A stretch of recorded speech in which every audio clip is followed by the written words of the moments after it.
Olá, amigos e amigas do saber.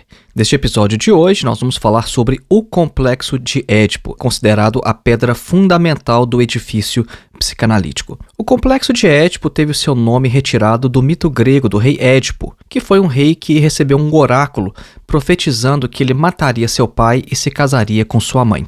Mesmo tomando todas as providências para que a profecia não se cumprisse, Édipo acabou um dia matando um homem, descobrindo posteriormente que era seu pai, e depois se casou com uma mulher sem saber que essa mulher era sua própria mãe.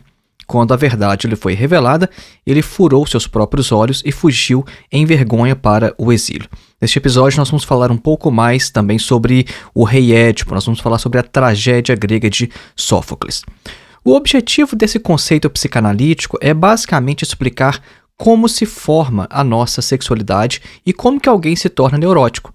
O complexo de Édipo vai descrever um conjunto de desejos amorosos e hostis ao mesmo tempo que a criança sente em relação aos seus pais, os quais se manifestam de maneira tanto positiva quanto negativa. Isso quer dizer, em sua forma positiva, ele vai se apresentar como na história do rei Édipo, um desejo pela morte do rival do mesmo sexo e desejo sexual pelo progenitor do sexo oposto. Em sua forma negativa, ele vai ser o amor pelo progenitor do mesmo sexo e um ódio invejoso por aquele do sexo oposto. Nós vamos ver também que, uma vez que compreendemos este conceito, não é difícil identificá-lo na cultura popular. Sua expressão mais clara encontra-se, sem dúvida, na tragédia grega de Sófocles. Mas outro grande exemplo está também em Hamlet, de Shakespeare. E também, vejam só, o fato de algumas mulheres chamarem seus parceiros de papito em espanhol ou então de daddy em inglês não é de forma alguma inocente ou casual, mas encontra raízes inconscientes mais profundas e relacionadas ao complexo de Édipo. Então vamos lá, acompanhem.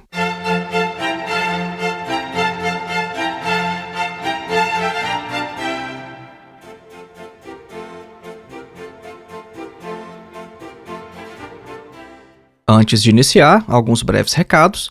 É com grande satisfação que eu anuncio o lançamento de meu mais novo curso, A Filosofia de Karl Marx, uma introdução. Este curso tem mais de 8 horas de duração falando apenas sobre Karl Marx. E assim como o meu curso de introdução à filosofia, o acesso a esse novo curso também é vitalício e você pode fazer com total flexibilidade, sem data para iniciar ou finalizar. Vejam que este não é um curso de introdução ao marxismo. O nosso recorte contempla os aspectos filosóficos do pensamento de Karl Marx, o que significa que aspectos econômicos, por exemplo, não estão no escopo do curso. Isso se explica pelo fato de o marxismo ser uma tradição imensa que tem início nas obras de Marx, mas que vai muito além dele, sendo muito mais amplo e muito mais diverso do que as obras do próprio filósofo alemão. Neste curso, nós abordamos temas tais como a biografia de Marx, o materialismo histórico, dialética, a religião como ópio do povo, o idealismo alemão, a tensão entre normatividade e descrição, a revolução como exigência da razão e vários outros temas. Para saber mais, clique no link que está na descrição deste episódio ou então no link que você encontra em nosso site www.filosofiaepsicanalise.org. O nosso segundo recado é sobre o nosso curso Introdução à Filosofia dos Pré-Socráticos a Sartre.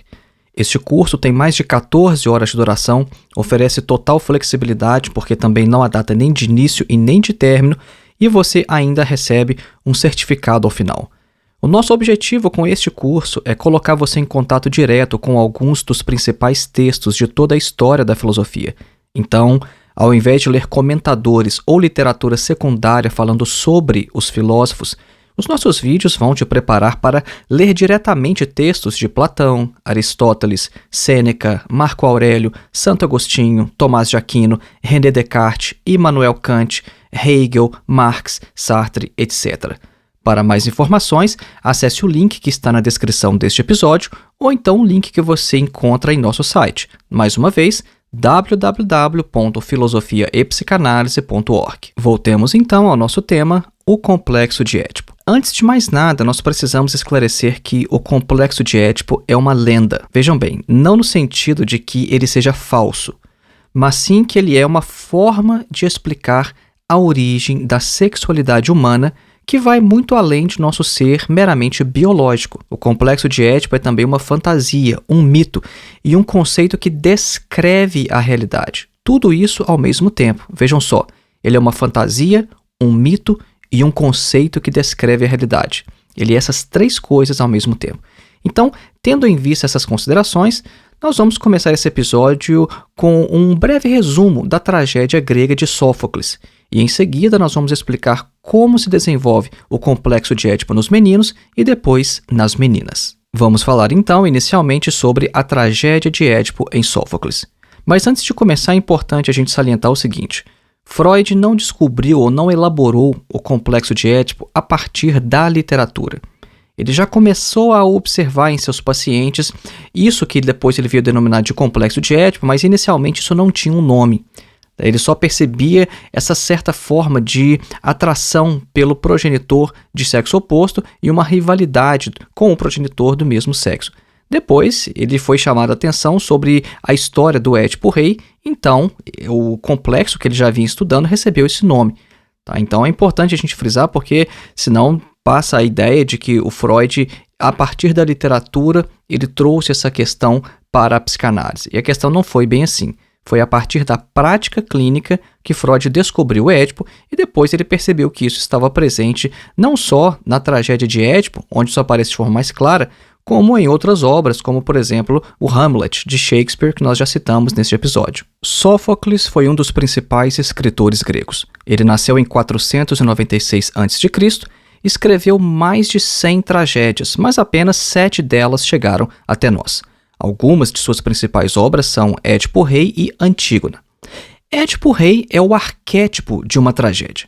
Ela mostra um herói sob o fardo de um destino que ele não quer aceitar, mas do qual também não pode escapar. A peça se passa quase em sua totalidade no que chamaríamos hoje de flashback, de modo que o principal da trama já aconteceu e os personagens devem apenas desvendar, revelar o passado a fim de esclarecer questões do presente. O que está acontecendo lá na tragédia de Édipo é o seguinte: uma praga está assolando a cidade de Tebas. Então Creonte, irmão da rainha Jocasta e esposa de Édipo, traz a palavra dos deuses dizendo que a morte de Laio, ou seja, o rei anterior a Édipo, tinha que ser vingada a fim de que a praga cessasse. A questão é que ninguém sabia quem havia matado o rei. Então, Édipo decide assumir a responsabilidade da investigação. Édipo conta então como ele veio a se casar com Jocasta e suceder Laio, o rei morto. Ele busca auxílio então do adivinhador Tiresias, o qual vê coisas horríveis que ele diz que não gostaria nem de revelar. Mas, com a insistência de Édipo, Tiresias finalmente então revela que o próprio Édipo era o assassino. Só que ele inicialmente resiste a essa interpretação e pensa que tudo faz parte de um complô organizado por Creonte, o seu cunhado. Jocasta, então, inicialmente ela também resiste à revelação do vidente. Ela afirma que às vezes os videntes erram, e que o seu ex-marido tinha sido assassinado por ladrões comuns. Só que durante este relato da Jocasta, o Édipo começa a suspeitar que ele realmente poderia ter assassinado seu próprio pai. Ele conta que um dia, ao ser chamado de bastardo, ele começou a duvidar da identidade de seus pais e fugiu. E no caminho ele matou um homem desconhecido. Então, um mensageiro de Corinto surge para anunciar a morte do rei Políbio, o homem que Édipo acreditava ser o seu pai. Só que esse mensageiro também revela que Políbio não era o pai verdadeiro de Édipo, mas que Édipo havia sido dado a ele, ainda criança, por um pastor do rei Laio, e então entregue ao seu pai de criação, que foi o rei Políbio. E aí a Jocasta, ouvindo isso, ela compreende tudo, e aí ela exclama o seguinte: ó Édipo, Deus lhe ajude, que Deus não lhe permita descobrir quem você é. Então, a trama se revela. É que quando Édipo nasceu, um oráculo afirmou a Laio que ele pereceria pelas mãos de seu próprio filho.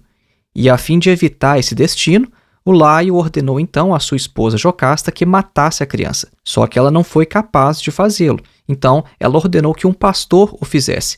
Mas esse pastor também sentiu pena e não cumpriu a ordem, de modo que Édipo acabou chegando ao rei Políbio, que o criou como seu próprio filho. Édipo, então, era filho de Jocasta, mas sem saber, acabou se casando com ela. E anteriormente ele já havia matado seu pai como um estranho na rua sem saber quem que ele era. Então essa tragédia é típica do pensamento grego, mostrando que aquilo que tiver que acontecer, irá acontecer. É impossível fugir do destino. De maneira bem resumida, esta então é a história de Édipo na tragédia grega Édipo Rei, de autoria de Sófocles. Eu recomendo altamente a leitura. Vamos falar agora então sobre o complexo de Édipo nos meninos. E uma vez que a gente já conhece essa história de Édipo, o que é que vai acontecer, fica mais fácil então a gente compreender a questão mais técnica na psicanálise. Então, o que acontece? O que é exatamente o complexo de Édipo nos meninos? A partir dos 3 anos de idade, os meninos começam a focalizar o seu prazer sobre o pênis. Esse vai se tornar, nesse momento, a parte do corpo mais rica em sensações e se impõe como a zona erógena dominante. Por volta dos 4 anos de idade, esse órgão vai se tornar também o objeto mais amado e o que reclama mais atenções, de modo que o culto ao pênis, que é característico dessa idade, vai o elevar ao nível de símbolo de poder e de virilidade. Então, quando o pênis se torna, aos olhos de todos, tanto de meninos quanto de meninas, o representante do desejo, ele recebe o nome de falo, o qual não é o pênis enquanto órgão, mas um pênis fantasiado, idealizado, símbolo da onipotência. O menino de 4 anos de idade, então, excitado sexualmente, ele vê surgir dentro de si uma força misteriosa, que até então era desconhecida, o impulso de se dirigir ao outro, ou, mais exatamente, de se dirigir aos corpos de seus pais para ali encontrar prazer. Este é um desejo sexual, mas cabe aqui desfazer um mal-entendido muito comum. Na psicanálise, tudo o que é genital é sexual, mas nem tudo o que é sexual é genital. Então, esse desejo sexual do menino em direção a seus pais não é um desejo exclusivamente genital pelo fato de ser sexual. Então, nós podemos dizer que há aqui 3 movimentos fundadores desse desejo do menino. E eles são os seguintes. Primeiro, ele tem desejo de possuir o corpo do outro. Segundo, ele tem desejo de ser possuído. E terceiro, ele tem um desejo de suprimir. Agora, sem ser possível atingir a satisfação desses 3 desejos incestuosos, isso é, obter o gozo absoluto de possuir o corpo da mãe, ser possuído pelo pai, isso é, ser sua coisa e fazer o pai gozar, e também o gozo absoluto de suprimir o pai, o menino então vai criar fantasias que lhe dão prazer ou angústia, mas que de toda forma satisfazem de maneira imaginária os seus desejos. Preste atenção no seguinte, isso tudo parece muito complexo para uma criança de apenas 3 ou 4 anos. Nós não estamos dizendo que a criança, nessa idade, formula tudo de forma consciente assim, porque isso é difícil até mesmo para a gente que é adulto compreender. Então a coisa se passa no nível da fantasia. Existe o desejo, mas a gente tem que entender o seguinte, o que é desejo sexual para uma criança de 3 ou 4 anos? Não é a mesma coisa que para nós adultos. E por isso muita gente no início se horrorizou com Freud, porque Freud mostrou que nós possuímos sexualidade desde a nossa infância. Mas o que eles não entendem é que sexualidade na cabeça de uma criança não é a mesma coisa que para nós adultos. Então é por volta dessa mesma idade, 3 ou 4 anos, que o menino tem uma visão do corpo nu feminino, desprovido de pênis. Vejam só, o menino antes pensava que todas as pessoas no mundo possuíam um falo. Só que agora ele vai perceber que existem seres castrados. E surgem então as fantasias de angústia, porque se existem seres que não possuem pênis, ele também pode perder o seu. E essas fantasias de angústia são, primeiro, o medo de ser castrado pelo pai repressor, segundo, o medo de ser castrado pelo pai sedutor, e terceiro, o medo de ser castrado pelo pai rival. E dessa angústia de castração, então, vem a resolução da crise edipiana, que vai consistir, por sua vez, em mais 3 etapas, que são as seguintes. A. Recalcamento dos desejos. B. Renúncia aos pais como objeto de desejo. E C. Incorporação dos pais como objeto de identificação. E aí o menino vai ter que fazer uma escolha. Ou ele salva o seu falo pênis, ou então fica com a sua mãe. E por causa do medo de perder seu falo-pênis, ele vai renunciar aos pais como objetos sexuais e recalca os seus desejos inconscientes. Duas consequências decisivas ocorrem na estruturação da personalidade do menino ao fim do complexo de Édipo. Vai surgir uma nova instância psíquica, que é o superego, e a confirmação de uma identidade sexual nascida por volta dos 2 anos de idade e afirmada mais solidamente após o fim da puberdade. O superego é instituído devido a um gesto psíquico que é surpreendente, porque o menino, quando ele renuncia aos pais como objeto sexual, ele os incorpora como objetos do seu eu. Na impossibilidade de ter os pais como parceiros sexuais, ele promete inconscientemente ser como eles em suas ambições, fraquezas e ideais. Então, a identidade sexual é instalada progressivamente pelo seu contexto familiar, social e linguístico, assim como pelas sensações erógenas que emanam de seu genital e a atração pelo pai de sexo oposto, ou mais especificamente, atração pelo progenitor de sexo oposto. Antes do Édipo, a criança ainda não sabe dizer se é menino ou menina, não sabe dizer que o pai é um homem e que a mãe é uma mulher. É só na puberdade que essa identidade vai se consolidar. O que nos apresentamos agora, então, foi um breve resumo teórico bem sucinto sobre o que está envolvido no complexo de Édipo nos meninos. Nós vamos ver, depois da nossa breve pausa musical, o que é o complexo de Édipo nas meninas. Mas antes disso, nós vamos fazer também um breve resumo para tentar deixar a questão ainda mais clara. Vamos fazer uma breve pausa musical, então, a fim de assimilar o conteúdo exposto até aqui. Você vai ouvir uma peça de François Couperin, Piscis en Concert. Couperin foi um compositor que nasceu em 1668 em Paris.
Caso você queira conhecer melhor as músicas que tocamos aqui em nossos intervalos, há uma playlist no Spotify. É só você procurar por Clássicas Filosofia Vermelha e você pode encontrar o link também em nosso perfil. Vejam, não é no nosso episódio, é no nosso perfil. Lá tem um Linktree e dentro desse Linktree há um link para a nossa playlist Clássicas Filosofia Vermelha no Spotify. Vamos resumir então a questão do complexo de Édipo nos meninos. O menino se sente atraído sexualmente por sua mãe. Percebam que a barreira do incesto é uma barreira cultural. O menino ainda não sabe nada sobre isso. O menino ainda não sabe que ele não pode ter acesso à sua mãe a fim de satisfazer os seus desejos sexuais. E outra questão. Desejo sexual aqui não é a mesma coisa que a gente entende por desejo sexual em adultos. É por isso que alguns indivíduos acham a teoria do complexo de Édipo algo monstruoso. É justamente devido a uma incompreensão do que significa sexualidade na cabeça de uma criança de 3 ou 4 anos de idade. De maneira resumida, a questão é essa. O menino deseja a sua mãe, ele enxerga o seu pai como um rival, ele tem desejo de eliminar o seu pai, porque eliminando o seu pai, ele vai poder ficar com a mãe somente para si, mas ao mesmo tempo ele teme a luta com o pai. É porque é mais ou menos nesse período também que ele descobre que há indivíduos que não possuem pênis e ele tem medo de perder o seu. E a questão envolvida aqui não é apenas o pênis enquanto um órgão, mas é a questão do falo. Então a questão ela é muito mais complexa, porque não é o órgão pelo órgão em si. É toda uma questão mais complexa psicológica que está se passando na cabeça da criança. E mais uma vez, devemos chamar atenção para o fato de que nós não estamos atribuindo uma teoria tão complexa à mente de uma criança de 3 ou 4 anos de idade. Tudo isso acontece na forma de fantasias. E a relação que a gente pode estabelecer entre o que acontece com a criança nessa fase da vida e a tragédia grega do rei Édipo é exatamente essa. A tragédia vai representar exatamente esses desejos infantis realizados. O que o Édipo faz? Ele se casa com a sua mãe e ele mata o seu pai. É exatamente isso o que a criança de 3, 4 anos de idade ela também quer. Agora, ela não entende, obviamente, casamento ou então tirar o pai do caminho da mesma forma que nós adultos entendemos. Algo bem interessante que acontece também na tragédia grega do rei Édipo e que tem um significado inconsciente é o fato de que Édipo, quando ele descobre tudo o que aconteceu, tudo o que ele fez, ele acaba se cegando. E Freud já havia observado em sua interpretação dos sonhos que este é um simbolismo para a castração. Então, veja, a tragédia de Édipo acaba representando Édipo se castrando de maneira simbólica por aquilo que ele fez. Vamos falar agora sobre o complexo de Édipo nas meninas. O complexo de Édipo se desenvolve de forma um pouco diferente nas meninas. Elas passam primeiramente por uma fase pré-edipiana, de modo que, enquanto um menino de 4 anos tem 3 desejos incestuosos, que nós já mencionamos, isso é, de possuir, de ser possuído e de suprimir o outro, a menina tem apenas um, o de possuir a mãe. Nesse período, a menina julga deter, assim como o menino, um falo, e a menina se sente onipotente. Um evento crucial, no entanto, vai ofuscar esse orgulho da garotinha. Ela vai ver o corpo nu masculino, dotado de um pênis, e ela vai perceber então que o menino possui algo que ela não tem. A reação da menina inicialmente é de decepção. Ela vai pensar de maneira fantasiosa o seguinte: olha, ele tem algo que eu não tenho. Até então, a menina estava satisfeita com as suas sensações de poder vaginal e também do seu clitóris, que a confortavam em seu sentimento de onipotência. Mas agora que ela viu o pênis, ela duvida de suas sensações e julga que o poder está no corpo do outro, no sexo masculino.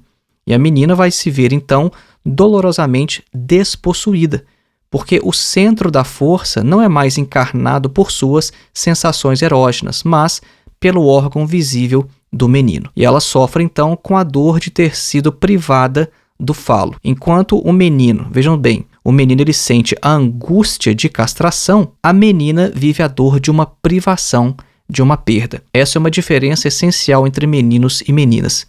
O menino ele tem a angústia de ser castrado. A menina já se reconhece como tal e vive uma dor de privação. Ela tem a dor de uma perda. Vamos lembrar que o que levou o menino à resolução do Édipo foi justamente essa angústia de castração, foi o medo de perder o falo. Agora a menina, por sua vez, constata que ela não tem o falo, que ela não tem nada a perder, de modo que o menino sofre uma angústia e a menina sofre uma dor real, a de ter sido privada de algo que ela julgava possuir. E ela então vai se sentir enganada pela sua mãe, a qual teria mentido para ela sobre possuir um falo, sendo que ela própria, a mãe, também não possui esse falo. Isso é, uma mãe desprovida de falo, assim como ela, e que merece agora apenas desprezo. É nesse exato momento que a menina, despeitada, ela vai se esquivar da mãe e em sua solidão ela fica furiosa por ter sido privada e enganada. Ao constatar o falo no menino, com seu orgulho ferido, ela sofre, ela se sente lesada em seu amor próprio e reivindica o que ela acha que lhe é de direito. Então, de maneira imaginária, é como se ela estivesse dizendo o seguinte: olha, eu quero esse falo de volta e o terei nem que o tenha que arrancar do menino. Então, a menina ela é presa de um sentimento que a psicanálise vai chamar de inveja do pênis. Mas o psicanalista Nasio prefere chamar de inveja do falo, porque esse termo, falo, enfatizaria melhor o fato de que a menina inveja não o órgão peniano do menino, mas o símbolo de potência por ele encarnado. Uma coisa é invejar o falo, outra, bem diferente, é desejar o pênis de um homem, porque vale ainda ressaltar que inveja não é desejo.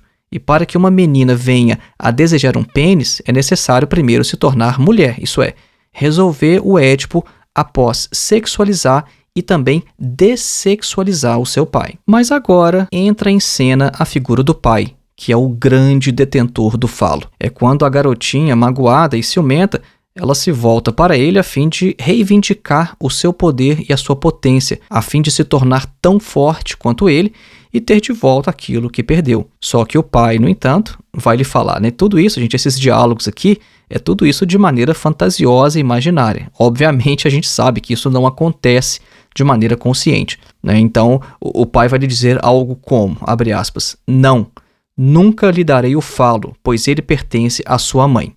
Claro, nenhum pai, mais uma vez, vai dizer isso literalmente à filha. Este é um pai caricatural, fantasiado. Porque se um pai tivesse que realmente dizer algo a um pedido desses, ele afirmaria apenas o seguinte: olha, eu não posso te dar o falo simplesmente porque esse falo não existe. O falo que você me pede é um sonho, uma fantasia, uma quimera de criança. Então, essa recusa do pai é recebida pela filha como uma bofetada que põe fim a toda esperança de um dia possuir o mítico falo. Ela acaba de compreender que nunca vai ter esse falo, mas mesmo assim, ela não vai se resignar, ela não desiste. Ela vai se lançar agora com todas as forças nos braços do pai, mas não mais para lhe arrancar o poder, mas para ser ela mesma a fonte do poder. Ela queria inicialmente ter o falo, mas agora busca ir além e ser o próprio falo, ser a coisa do pai. Então, em virtude da primeira recusa paterna, surge agora o desejo incestuoso de ser possuída por ele, de ser o falo do pai. Quando ela era invejosa, ela adotava uma atitude masculina. Agora que ela é desejante, ela adota uma postura feminina, ela sexualiza o pai e entra efetivamente no Édipo. Uma das frases mais comuns expressas por meninas e que vai ilustrar esse desejo edipiano de ser possuída pelo pai é aquela frase clássica: quando crescer, vou me casar com o papai. Todos aqueles que têm contato ou que já lidaram com crianças nessa fase de desenvolvimento, em um momento ou outro já ouviu tal frase. Minha filha hoje é adolescente, mas eu me lembro que quando ela tinha mais ou menos esta idade, eu a chamava de Édipozinha, porque eu conseguia ver claramente todo esse movimento, toda essa dinâmica do Édipo acontecendo com ela de forma, obviamente, inconsciente. Percebam então que essa entrada no Édipo é também o momento em que a mãe, após ter sido afastada, volta à cena e fascina a filha por sua graça e feminilidade. A menina então se reaproxima da mãe e se identifica com ela, de modo que o seu comportamento edipiano se inspira completamente no ideal feminino encarnado pela mãe. É nessa fase que as meninas adoram observar a mãe se maquiando ou então se embelezando e passam a aprender como seduzir um homem. Além de um ideal, a mãe é também uma grande rival. E aqui acontece o primeiro movimento de identificação da filha com o desejo da mãe, o de ser a mulher do homem amado e dar-lhe um filho. O pai, que antes recusou dar o falo à filha, ele se recusa agora a tomá-la como objeto sexual e a considerá-la o seu falo. Depois daquela primeira recusa, aquela não lhe darei meu falo, depois que essa recusa ela permitiu à menina se reaproximar da mãe e se identificar com ela, a segunda recusa do pai, isso é quando o pai fala não a quero como mulher, isso vai levar a filha a identificar-se com a pessoa do pai. E ocorre aqui então um fenômeno curioso, mas extremamente saudável no Édipo feminino. Uma vez que a menina não pode ser o objeto sexual do pai, ela quer ser então como ele. Isso é como se ela estivesse dizendo o seguinte: olha, já que você não quer saber de mim como mulher, então eu vou ser como você. E a menina aceita recalcar o seu desejo de ser possuída pelo pai, sem com isso renunciar à sua pessoa, isso é, a pessoa do pai. Então, enquanto o menino edipiano ele vai se resignar a perder a mãe por covardia, a menina, por sua vez, que nada mais tem a perder, ela vai se obstinar de maneira audaciosa a se apoderar do pai. Então, a menina mata o seu pai fantasiado, mas o ressuscita como modelo de identificação. Isso é, identificada agora com os traços masculinos do pai, após ter se identificado com os traços femininos da mãe, a menina então, enfim, abandona a cena edipiana e abre-se agora para os futuros parceiros de sua vida como mulher. Então, as duas identificações constitutivas da mulher, isso é, a identificação com a feminilidade da mãe e com a virilidade do pai, essas duas identificações foram desencadeadas por duas recusas do pai. A recusa de dar o falo à filha e a recusa de tomá-la como falo. O que nós vimos até agora neste episódio foi basicamente o seguinte. Inicialmente, nós vimos a tragédia grega de Édipo na obra de Sófocles. Depois, nós vimos sobre o complexo de Édipo nos meninos e agora nós vimos sobre o complexo de Édipo nas meninas. E uma questão que surge nesse momento é: o complexo de Édipo acontece com todo mundo? O complexo de Édipo é universal? Ele acontece em todas as culturas? Ou este é um fenômeno típico da Áustria da época de Freud? Bom, nós acompanhamos a posição do psicanalista J. Denásio, que em sua obra Édipo, um complexo do qual nenhuma criança escapa, vai afirmar justamente nesse sentido. E grande parte desse episódio é baseado nesta obra do J. Denásio.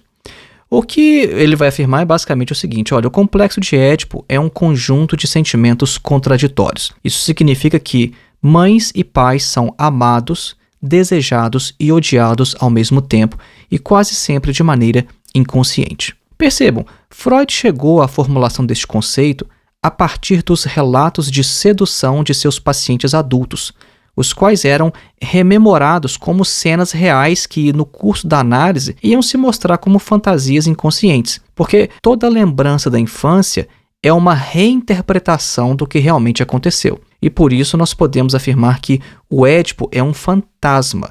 O Édipo é uma fantasia sexual forjada pelas crianças para aplacar o seu desejo. Claro, as crianças não conceitualizam toda essa experiência exatamente como nós adultos. Nós falamos isso aqui pelo menos umas 2 ou 3 vezes neste episódio. Os diálogos, as afirmações e os pensamentos que atribuímos às crianças, ao longo deste episódio podem parecer exageradas, já que, com algumas poucas exceções, nós nunca ouvimos as crianças expressando nada disso de maneira literal. E a questão não poderia ser de outra forma, já que o mundo da criança, na maioria de seus aspectos, é bem diferente do nosso. Os mesmos objetos ou pessoas representam coisas distintas para os grandes e para os pequeninos, de modo que, quando a gente tenta traduzir em uma linguagem adulta os desejos e as sensações de criancinhas entre 3 e 5 anos de idade, a gente parece ultrapassar os limites daquilo que é razoável ou aceitável. E por último, a gente poderia ainda se perguntar sobre a universalidade do Édipo. E quanto àquelas crianças que crescem sem a figura paterna ou então sem a figura materna? E aquelas crianças que são filhas de um casal homoafetivo? Esse complexo talvez não estaria restrito só àquele tipo de família tradicional típico da Viena do início do século XX, aquelas famílias que foram objeto das análises de Freud? O psicanalista J. Denásio afirma que não. Segundo o psicanalista francês, toda criança experimenta o Édipo, independentemente de sua cultura ou estrutura familiar. A razão é que nenhuma criança de 4 anos escapa à torrente das pulsões eróticas que lhe afluem e porque nenhum adulto de seu círculo imediato pode evitar ser o alvo de suas pulsões ou então tentar bloqueá-las. Então, quando nós falamos sobre pai ou mãe no complexo de Édipo, isso não deve ser entendido de maneira rígida, referindo-se apenas a um tipo de família triangular ou então a figuras estritamente masculinas e femininas. Na leitura lacaniana, por exemplo, o pai significa o desejo da mãe, e tudo aquilo que ocupa este lugar pode também ser percebido pela criança como um pai.